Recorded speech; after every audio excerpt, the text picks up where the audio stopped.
فرد مکتبی بود. برادران توجه، رئیس جمهور اسلامی ایران به بیاناتشان ادامه میدهند. هیچ نیرویی نمیتواند ملت ما را تسلیم کند. مرگ بر امریکا! برادران و خواهران خواهش میکنم توجه بکنید. دشمن ما یک دشمن ناجوانمرد و خبیثه.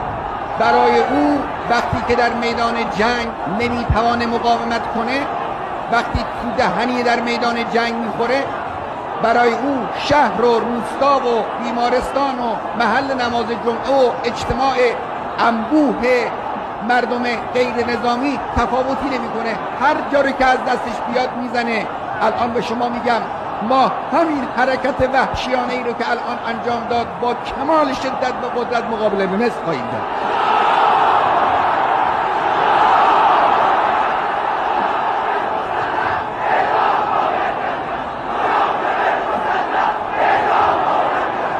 توجه کنید، همونطور که از شعارهای شما برادران عزیز هم کاملا فهمیده میشه، این صدای انفجاری که رخ داد مربوط به یک حرکت منافقانه